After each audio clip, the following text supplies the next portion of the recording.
Hello दोस्तों, चलिए आज साइंस का जो पहला पार्ट हम लोग फिजिक्स का पहला पार्ट लिए थे, प्रकाश का परावर्तन तथा अपवर्तन पार्ट, उसका सेकेंड पार्ट लेकर के आया हूँ।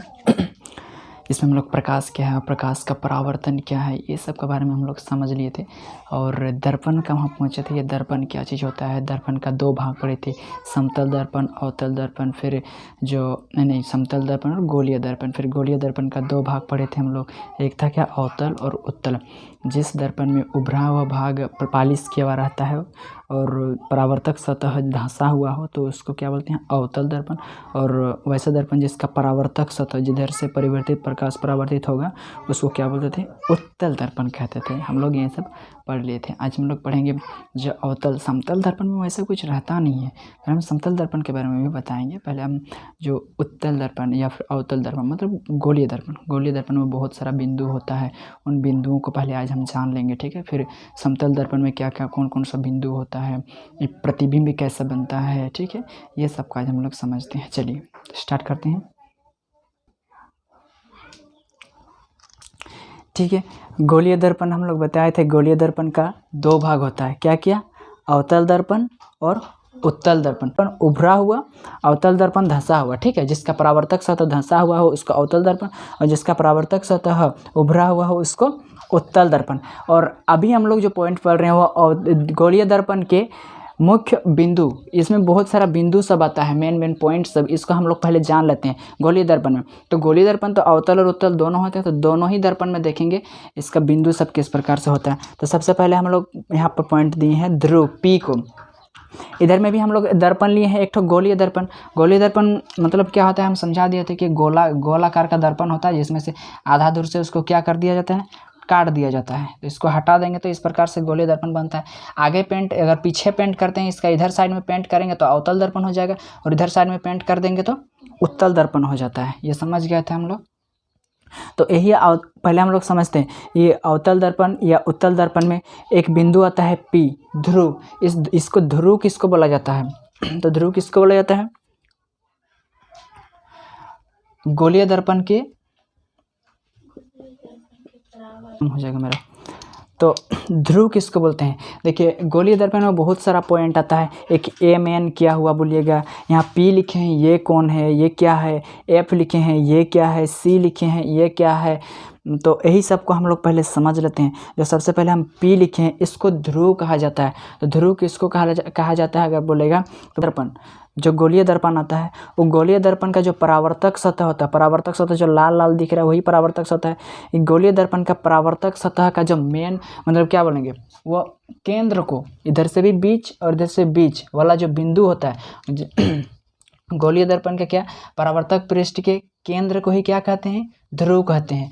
परावर्तक पृष्ठ के केंद्र को क्या कहते हैं, ध्रुव कहते हैं। इसमें भी परावर्तक पृष्ठ ये वाला है, लाल वाला भाग जो उभरा हुआ है, इसमें भी परावर्तक पृष्ठ का जो एक बीच पॉइंट होता है ना, इधर से भी बराबर इधर से भी बराबर उतना ही दूरी का, तो वही बीच वाला पॉइंट को केंद्र को क्या कहा जाता है, ध्रुव कहा जाता है। वही लिखने, गोलीय दर्पण के परावर्तक पृष्ठ के केंद्र को ध्रुव कहते हैं। अब आता है क्या है, वक्रता केंद्र, ठीक है। वक्रता केंद्र समझ में आ गया। ये देखिए, ये भी किसी कोई ना कोई गोला का ना एक भाग है।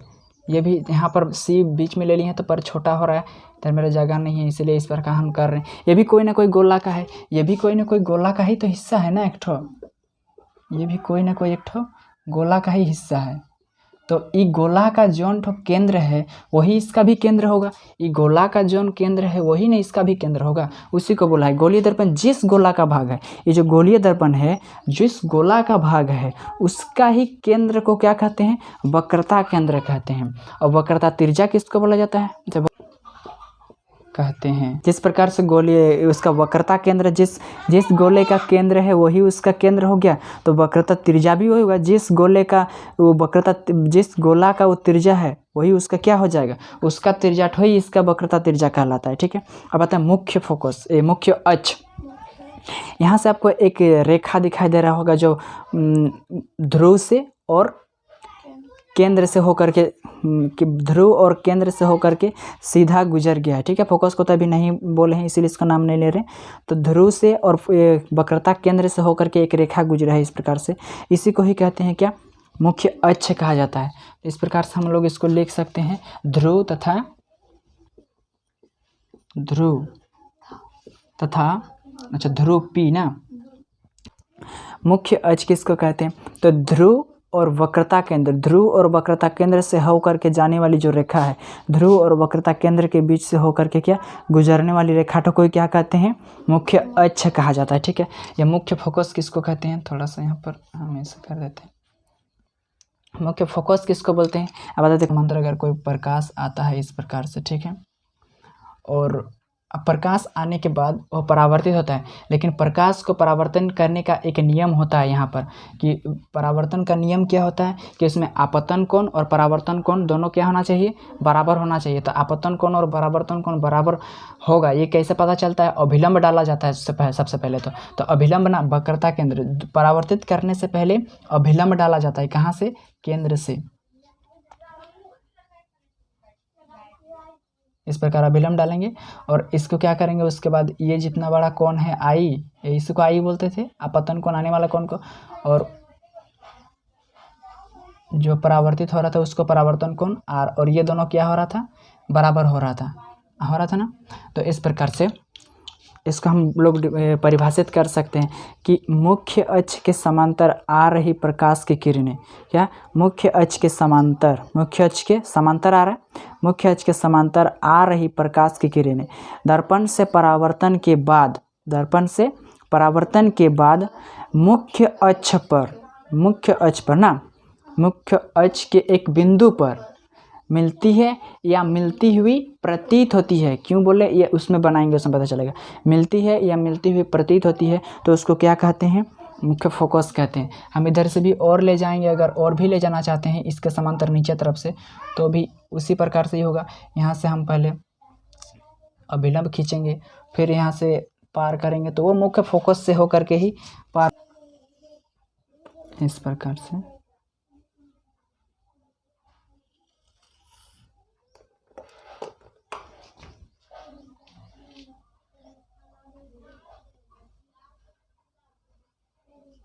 ये आई और ये आर, और कहाँ पर मिल रहा है? तीनों एक बिंदु पर मिल रहा है ना, और इसी बिंदु का हम लोग नाम देते हैं क्या? फोकस, मुख्य फोकस। इसको हम पहले ही दिखा दिए थे, लेकिन पहले नहीं दिखाना चाहिए था। चलो, इसी बिंदु को नाम क्या दिया गया? मुख्य फोकस। ठीक है, तो इसको हम लोग लिख सकते हैं, मुख्य फोकस किसको कहेंगे? तो मुख्य अक्ष के समांतर होती है, उसे क्या कहते हैं? मुख्य फोकस कहते हैं। ठीक है, तो मुख्य फोकस किसको कहते हैं? तो मुख्य अक्ष के समांतर आ रही प्रकाश की किरणें दर्पण से परावर्तन के बाद मुख्य अक्ष के एक बिंदु पर मिलती है या मिलती हुई प्रतीत होती है, उसी को क्या कहते हैं? जहाँ पर मिल रहा है उसी बिंदु को ही क्या कहते हैं? मुख्य फोकस कहते हैं। इधर से भी इसी प्रकार से हम एक बनाएंगे, इधर से भी आएगा इससे, और परावर्तन होने से पहले यहाँ पर क्या खींचाएगा? अभिलंब खींचाएगा। हम अभिलंब को खींच लेते हैं, अभिलंब तो डॉट डॉट डॉट डॉट में। ठीक है, और अब हम परावर्तित कर सकते हैं यहाँ पर जितना बड़ा,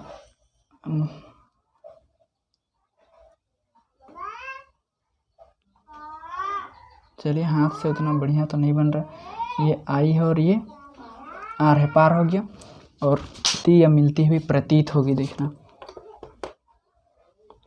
इधर से इस प्रकार से। अब हम इसको परिवर्तित कर देंगे।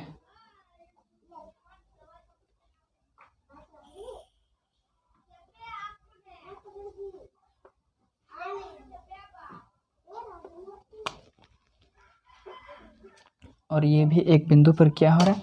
मिलता हुआ प्रतीत हो रहा है।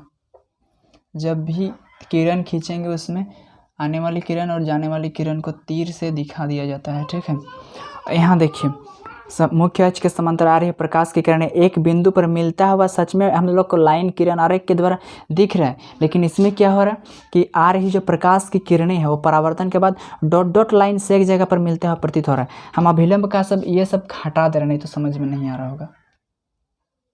ये सबको हटा दे रहे हैं, लेकिन केंद्र से खींचा जाता है और इसी बिंदु को ही क्या कहते हैं, फोकस कहते हैं। ये अवतल दर्पण पर दिखा दिए मुख्य फोकस किस प्रकार से होता है, और उत्तल दर्पण पर भी मुख्य फोकस किस प्रकार से निकाला जाता है, किस प्रकार से इसका बिंदु निर्धारित किया जाता है। देख लिए, मुख्य अक्ष के समांतर आ रही प्रकाश की किरणें दर्पण से परावर्तन के बाद एक बिंदु पर, या देखिए यहाँ मिलती हुई प्रतीत होती है। प्रतीत होती है मतलब यहाँ पर हम लोग पूर्ण किरण आरेख के द्वारा इसको नहीं ना दिखाए हैं, इसको डॉट डॉट लाइन से दिखाएं, बस मिलता हुआ हमको लग रहा है, खाली मिलता है, मिलेगा जैसा लग रहा है, इसीलिए उसको मिलते हुआ प्रतीत होती है, लेकिन यहाँ पर पूर्ण रूप से मिलता है। ठीक है, तो गोलीय दर्पण के विभिन्न बिंदु जैसे कि ध्रुव हो गया, वक्रता केंद्र, वक्रता त्रिज्या, मुख्य अक्ष और मुख्य फोकस, ये 4-5 तो पॉइंट था जो समझ में आ गया होगा, है ना। यहाँ पर एक पॉइंट है, कहाँ लिख दें, यहीं पर ही लिख देते हैं इसी का। जो मुख्य फोकस होता है वो किसका मध्य बिंदु होता है, या फिर क्या बोलेंगे उसको, ध्रुव तथा वक्रता केंद्र का मध्य बिंदु होता है। मुख्य फोकस ध्रुव तथा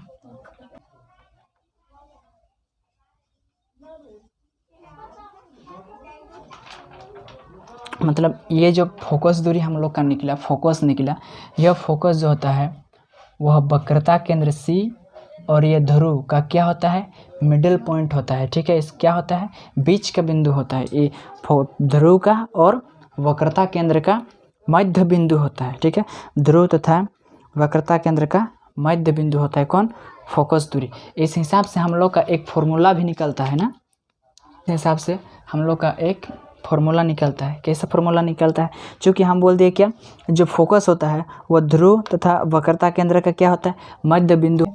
इसका मुख्य अक्ष कहा जाता है, दर्पण का नाम हम लोग देते हैं MN। ठीक है, और यहाँ से क्या हमको एक क्या मिला था, फोकस मिला था यहाँ पर, जो क्या था, ध्रुव और वक्रता केंद्र के मध्य बिंदु होता है। ठीक है, हम किरण आरेख के द्वारा अभी नहीं दिखा रहे हैं। ठीक है, इस प्रकार से हम लोग देख लिए थे। यहाँ पर ये जो दर्पण है, अब यहाँ पर थोड़ा सा कुछ काम इस दर्पण का सामने रखेंगे। ये अवतल दर्पण है या समतल दर्पण हो या उत्तल दर्पण हो, इसमें कोई यह नहीं है, वस्तु को दर्पण का सामने ही ना रखेंगे। तो यहाँ से लेकर के जिधर परावर्तक सतह है उसका बायां, और जहाँ जिधर हम लोग वस्तु को रखते हैं वो क्या होता है, दर्पण का सामने होता है। ठीक है, हम इधर वस्तु को कहीं पर भी रखेंगे इस प्रकार से, तो यहाँ से लेकर के जो परावर्तक सतह होता है, परावर्तक सतह होता है, वहाँ तक के बीच की दूरी को वस्तु दूरी कहा जाता है। कौन सा दूरी, वस्तु दूरी, वस्तु दूरी। इसको U से दिखाया जाता है, U से। ठीक है, तक के बीच की दूरी को क्या कहते हैं, वस्तु दूरी, और उसे U से दिखाया जाता है। ठीक है, और इसी प्रकार से अभी हम बता दिए थे, जो वक्रता केंद्र और ध्रुव के बीच की दूरी को क्या कहते हैं, हम बोले थे इसको कहा जाता है वक्रता त्रिज्या, मतलब वक्रता त्रिज्या था। यहाँ पर जो छोटा सा हमको दिख रहा है, यहाँ से ध्रुव और फोकस, ये ध्रुव और फोकस है ना, ध्रुव और फोकस के बीच की दूरी को क्या कहते थे, फोकस दूरी, फोकस दूरी, इसको बोलते हैं फोकस दूरी, छोटा f से दिखाया जाता है। ठीक है, इतना दूर समझ में आ गया। और जो प्रतिबिंब बनेगा हम लोग का, किधर इधर भी बन सकता है, इधर भी बन सकता है, तो इन से लेकर के जिधर भी बनेगा, इधर जितना भी दूरी पर बनेगा उसको बोलते हैं प्रतिबिंब दूरी, प्रतिबिंब दूरी, जिसको दिखाया जाता है V से, इमेज की दूरी को V से दिखाया जाता है। जैसे कि मेरा यहाँ पर बना कोई, इसी का प्रतिबिंब, ये जो वस्तु है इसी का ही प्रतिबिंब मेरा यहाँ पर बना, तो इसको क्या कहते हैं, कितना दूरी पर है, तो प्रतिबिंब दूरी को V, वस्तु दूरी को U, वक्रता त्रिज्या को R और फोकस दूरी को F कहते हैं। यहाँ पर एक नोट करने वाली बात बोले हैं कि जो वक्रता फोकस दूरी होता है, जो फोकस दूरी है, और फोकस दूरी क्या है यहाँ पर, या फिर यहाँ से एक संबंध निकलता है, देख लीजिए किसका किसका बीच में, फोकस का और वक्रता त्रिज्या का ना, मुख्य फोकस R है, और हम क्या बोले, जो फोकस दूरी होता है वो ध्रुव का और वक्रता केंद्र का क्या होता है, बीच का पॉइंट होता है, बीच का पॉइंट। तो हम ऐसा लिख सकते हैं, जो वक्रता त्रिज्या है, जो R है, वो यहाँ से यहाँ की दूरी भी मतलब बीच का है, मतलब यहाँ अगर 5 सेंटीमीटर तो इधर भी 5 सेंटीमीटर ही होगा, है कि नहीं। अगर यहाँ का दूरी को F माना है तो इधर की दूरी भी ना F ही होगा, तो अगर इधर का F है, इधर का भी क्या हो जाएगा, F ही होगा। तो इस प्रकार से मेरा r बराबर क्या हो जाएगा 2f, और यहाँ से अगर f को अलग करें तो हो जाएगा क्या, ये r/2। ये हम लोग का क्या निकलता है, एक दोनों में संबंध निकलता है, फॉर्मूला निकलता है, ठीक है। जहाँ पर फोकस दूरी जो होता है वो वक्रता त्रिज्या का क्या होता है, आधा होता है, ऐसे बोल सकते हैं ना। जो फोकस दूरी है वो क्या होता है, वक्रता त्रिज्या का आधा होता है, बट्टा 2 में आधा होता है, और वक्रता त्रिज्या जो होता है और फोकस दूरी का 2 गुना होता है, ठीक है। फोकस दूरी वक्रता त्रिज्या का आधा होता है और वक्रता त्रिज्या फोकस दूरी का 2 गुना होता है, ठीक है। यहाँ तक समझ में आ गया, चलो यहाँ तक हो गया था। और चलिए, इससे जुड़ी जो हम लोग का संबंध मिल गया, तो इस फॉर्मूला बन गया, तो इसका कुछ ना कुछ तो हल भी होगा। तो ये किस प्रकार से क्वेश्चन आता है और उसको सॉल्व किया जाता है, वो यहाँ पर एक क्वेश्चन ले लिए। यदि एक अवतल दर्पण की वक्रता त्रिज्या कितना है, 12 सेंटीमीटर है। एक अवतल दर्पण, ये अवतल दर्पण हो गया, इसकी वक्रता त्रिज्या कितना है, 12 सेंटीमीटर बोल रहा है। एक अवतल दर्पण है, इधर रंगा हुआ है, एक अवतल दर्पण है, और इसका वक्रता त्रिज्या मतलब C से दूरी ये कितना दिया हुआ है हम लोग का, 12 सेंटीमीटर है बोल रहा है, जैसे कि यहाँ फोटो में 12 सेंटीमीटर। तो फोकस दूरी क्या होगा, इसका जो फोकस होता है मेन, इसका मध्य बिंदु, वह यहाँ से यहाँ ये क्या होगा, यही पूछ रहे हैं हम लोग का। तो यहाँ पर जो फॉर्मूला हम लोग को मिल गया है क्या, चूँकि क्या मिला है, f बराबर क्या है, r/2। f पूछा है, चूँकि f बराबर होता है क्या, r/2, तो r/2। r कितना है हम लोग का दिया, वक्रता त्रिज्या तो दिया हुआ है, वक्रता त्रिज्या कितना दिया हुआ है, वक्रता त्रिज्या हम लोग का दिया हुआ है 12, तो 2 6 12, तो f फोकस दूरी कितना निकला मेरा, 6 सेंटीमीटर। इस प्रकार से इस संबंध में अगर कोई दूसरा क्वेश्चन को निकालने के लिए बोलेगा तो इस प्रकार से इस फॉर्मूला से निकाला जाता है। फोकस दूरी निकालने बोलेगा तब भी निकलेगा, और वक्रता त्रिज्या निकालने बोलेगा तो भी निकलेगा। प्रतिबिंब दूरी, ये दूरी भी समझ लिए। अब यहाँ पर एक समझने वाली बात यह है कि जब भी हम अवतल दर्पण या उत्तल दर्पण को बना रहे हैं और वहाँ से जब किरण आ रही खींच रहे हैं प्रतिबिंब का निर्माण करने के लिए, या फिर वहाँ से परावर्तित कर रहे हैं प्रकाश को, तो अवतल दर्पण में एक ऐसा गुण दिखाई दे रहा है जी। किस प्रकार से, देखिए कि कोई भी प्रकाश आ रहा है इधर समांतर किरणें, जितना भी प्रकाश हम लाएंगे वो यहाँ से खींच लीजिएगा एक अभिलंब, क्योंकि अभिलंब के बिना परावर्तित नहीं होता है, और यह परावर्तन होने के बाद एक ही बिंदु पर प्रतिच्छेद, एक ही बिंदु पर से निकल जाता है, सभी कुछ एक ही बिंदु से निकल जाता है, ठीक है।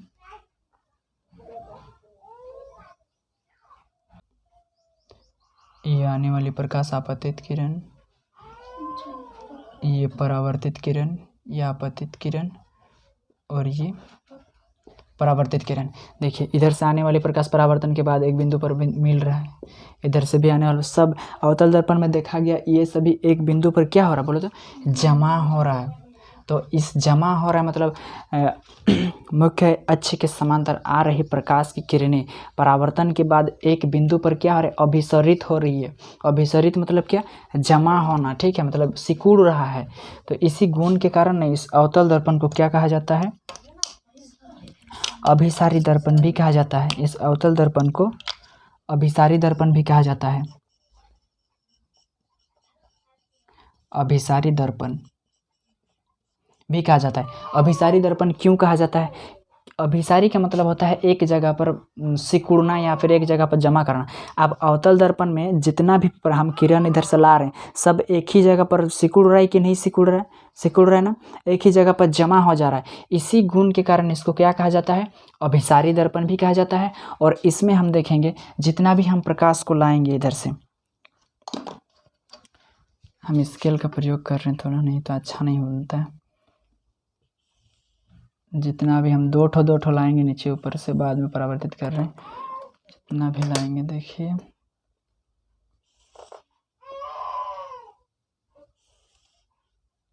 यहाँ से वक्रता केंद्र से इसका विलंब खींचने के बाद ही परिवर्तित होता है, ठीक है, लेकिन हम नहीं कर रहे हैं अभी वो सब।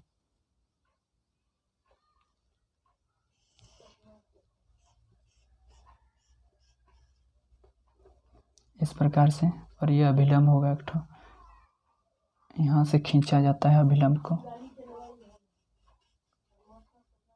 इस प्रकार। और जितना भी हम लाएंगे वो सभी क्या हो जाएगा, ऐसे में एक बिंदु पर मिलता हुआ प्रतीत होगा, लेकिन परावर्तन किधर करेगा, इधर ही ना करेगा प्रकाश सबको परावर्तित। ये सभी क्या करेगा, इधर परावर्तित करेगा प्रकाश को।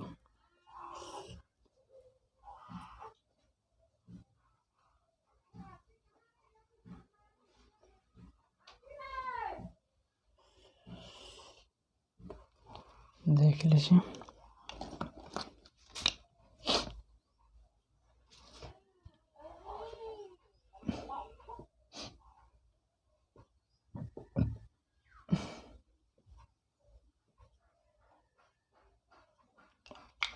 ये क्या कर रहा है और ये क्या कर रहा है, ये जितना भी आने वाला समांतर प्रकाश की किरणें उन सभी को क्या कर रहा है, जमा कर रहा है।